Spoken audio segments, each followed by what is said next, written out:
S.KIHIKA seems to be one of those governors who is suffering, and I think this is the second time that S.KIHIKA is facing the courts. The first time we talked about it, where the courts temporarily stopped, and it was all about, again, tribal arithmetic, whereby S.KIHIKA concentrated on appointing members from one community and then decided to hoodwink the people by appointing one individual for other communities. So that is a way to hoodwink the people of the Nakuru County. Because mind you, S.KIHIKA is the third governor of Nakuru County. Now, from the latest development in the S.KIHIKA mess, it's apparent that S.KIHIKA is likely to become a one-time governor if she does not watch out. Remember, Nakuru is a city and is a cosmopolitan city, a city that has so many tribes in it. So S.KIHIKA, I think, comes from the Mount Kenya community, and most of his appointments, he based them on the Mount Kenya and part of Rift Valley. But because Nakuru County is within Rift Valley, so it balances between Mount Kenya and Rift Valley.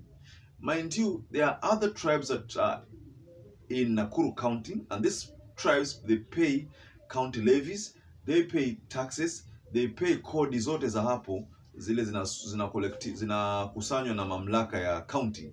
Na according to what the law says, is that there's supposed to be equal distribution of this position so that the various communities within that county feel part and parcel of any county government.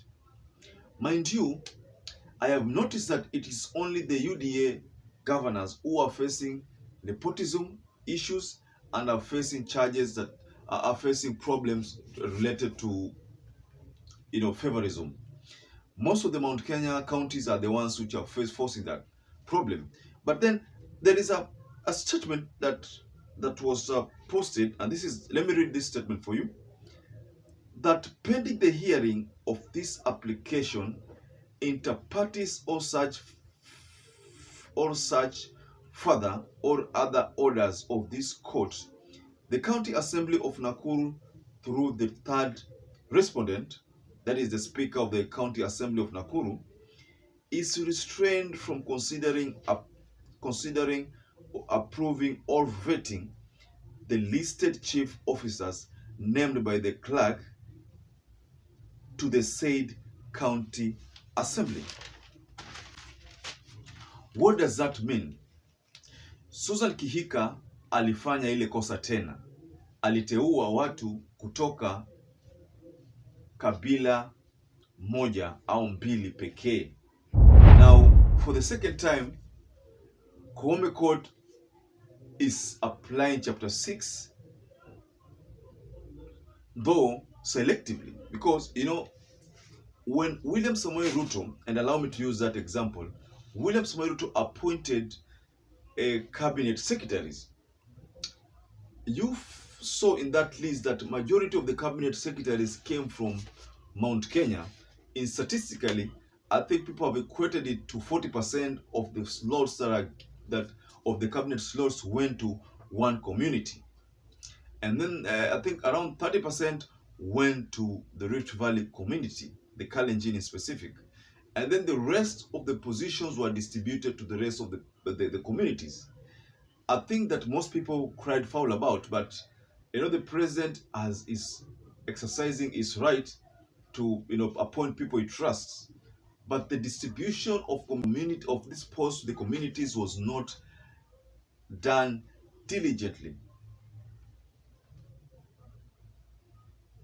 What I fail to understand is that why is the court now stressing on chapter 6 when it comes to county allocations of posts, but when it comes to national allocation of posts, then chapter 6 is suspended? That is one thing that I think Martha Koome should address, because I think the law is being applied selectively, meant to favor certain people to the disadvantage of certain groups of people. If you look at the PS, the permanent secretaries, you find that close to 20, is it 27 nominations came from Kalenjin and only the Kikuyu communities. Then the rest of nomination, that is around 25, were distributed to other communities. And this is one thing that many of us and many Kenyans, many netizens find that it's a bit awkward, because how would William Samoei to choose more than half of the permanent secretary allocations to Kalenjin and the Kikuyu community, and then disregard other communities? You saw the case of Nyamira County, and this was fought. This has been, communicated by Danson Omari, the lawyer that has been advocating for equal distribution of these positions. So Danson Omari, in the previous interviews, has been talking about this, nepotism, talking about, corruption, talking about unfair distribution of the positions of the national government, and to the favor of two communities only. So let's go back to Nakuru County. Susan KIHIKA twice has made a similar mistake. That means Susan KIHIKA is not learning from the mood of the Nakuru residents, and this is very risky to his political career and might see her be a one-time governor if she does not watch out. Susan KIHIKA knows very well that Nakuru City, like I said, is a cosmopolitan city, and that means it's composed of various tribes. We have the Kisi, we have the Luo, we have the Kamba, we have the, so many of them are there. But you find that she is only focusing on the Kikuyu and the Kalenjin community. This is not right.